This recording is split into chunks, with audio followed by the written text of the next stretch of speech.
Thank you, Mrs. Safra. Thank you, my friend Ronnie Lauder, Robert Singer, Shai Hirmesh.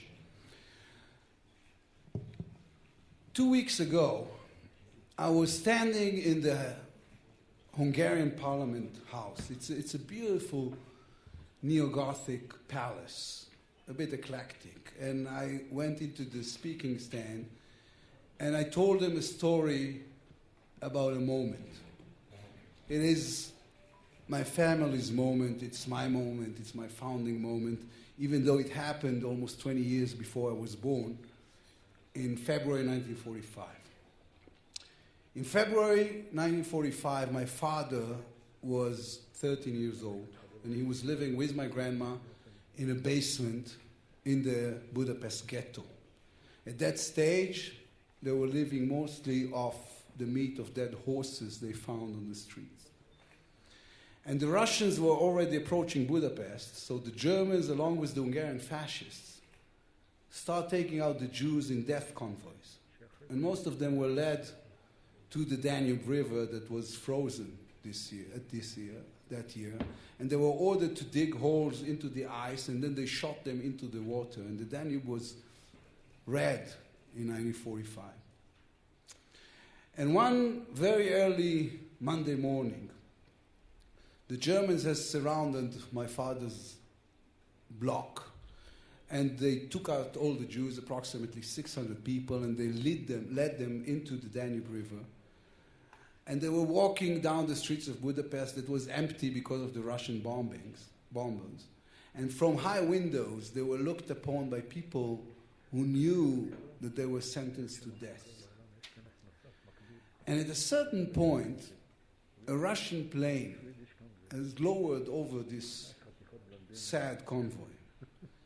And for a second there was a tremble, and people were shouting and yelling, and the Hungarians had left the Schmeisser machine guns and they were shooting into the sky. And my father hid behind a small public lavatory painted in green, and hide there. And then his mother, my grandma, pushed him into this little public lavatory and said, "You have to pee now." And it's hard. It's hard to pee when you are 13 and it's freezing and you're scared and people are shooting. But he did. He peed. And she closed the door behind them. And the convoy left without them. And 15 minutes later, from this 600 people convoy, 598 were dead under the Danube ice. But my father was standing with his mother alone in the street of Budapest, and they were free. And you know, in the Midwest, in the American Midwest, you can travel at that time also for days without meeting a single soul. And in the Australian bush, I once flew from Melbourne to Perth, so you can fly for 5 hours, you don't see a single soul or a house or road even. And London was, of course, free, and Paris was already liberated. But my father, a 13-year-old kid, had no place to go to. So he went back to the ghetto. He just went back to the ghetto, to the same basement, hoping only that the Russians will liberate Budapest before the next death convoy will take place. And many years later, I went with my father to Budapest. And he was happy to be there. Most of the time he ate, because it's the food of his youth, and he enjoyed that. And we were in a good mood, and we were just, strolling down the streets. And on the second or third day, all of a sudden he stopped. And he looked at something and he started crying. And he says, Yair, look. And I looked and there was nothing there.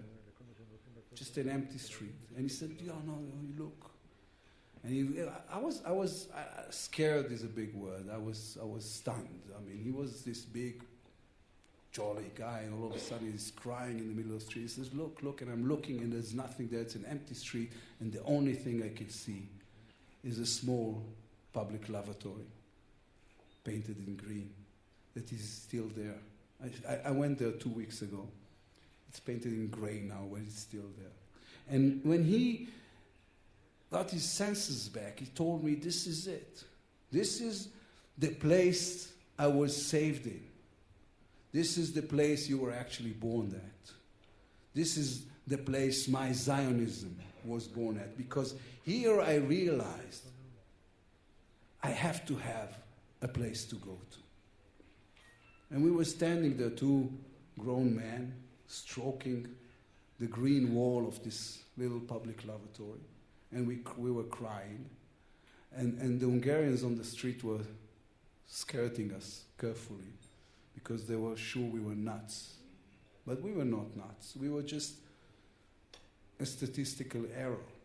He was supposed to be dead, and I was supposed not to be born. And yet we were there against all odds. And you were there too. That's our big secret. This is the reason I'm standing here and you're sitting here.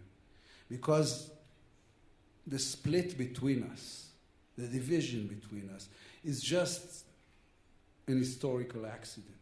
Because if we are to move the biographies of our fathers and grandfathers half inch to the left or to the right, I could be you and you could be me. Somewhere down the line of the family history of each and every person who is sitting here in this room now, there's a man or a woman standing on a pier in a harbor trying to figure out which direction is he going to sail. We are part of something. People all over the world spend a lifetime trying to be part of something. They join cults. They become politically active. They hook up with street gangs. They're wearing blue bandanas, and then they kill other people just because they wear red bandanas. They're going to India and they worship gurus. They're going to church, they're going to a country club. They're going for 30 years to the same bar only because the bartender remembers their name and they feel that they belong to something. We have this as a birthright, and we should cherish this right, because it sounds like a contradiction in terms, but being obligated is a privilege. I could be you and you could be me, so if somebody raises his hand on a Jew in Detroit, it is happening to me. If gravestones are being desecrated in a Jewish cemetery in the Ukraine, it is happening to me. If Muslims are stabbing a Jewish rabbi in the streets of Paris, it is happening to me. And this is why I stood there in the house of the Hungarian parliament, 1 mile away from this little public lavatory painted in green, and I told them, I'm a guest in your house, and guests are not supposed to embarrass their hosts. But we will miss the whole idea if we will renounce the fact that a genocide in this scope couldn't have happened without the active help of tens of thousands of Hungarians and the silentness of millions of other Hungarians. 70 years ago, there was a sign hanging from the Hungarian parliament. It said, there's no entry to dogs and Jews. And so we want to forget, but we can't, and we can't forget, because this is still happening to me. History taught us that ignoring is never the right policy. Anti-Semitism has raised its ugly head again in Hungary, in Ukraine, in France, practically everywhere. We know today, because we've learned this together in this little public lavatory next to the Danube River, that we can't overlook racism, we can't discard it, we can't let it grow. Hate does not disappear. It is a horrible fact of life we should fight with every hour of every day. And we will fight it. We will fight it because we are bound to each other. We share a destiny, we share a collective memory. We share the fact that being a Jew is not only a religion, but also a whole civilization. This is a civilization that brought into the world the 10 Commandments, 172 words that has changed the world more than all the gunships in the world, and more than all the fighter planes in the world. a civilization that brought into the world the beautiful idea that faith is also the obligation to be a good person. A civilization that brought into the world Jesus and Freud, Kafka and Einstein, Spinoza and Bob Dylan. We are bound to this, and we are bound to each other, because the great Jewish tradition says, I am defined by my relationship with others, by my ability to see them. I am my brother and sister keeper. I could be you and you could be me because we sprout from the same root.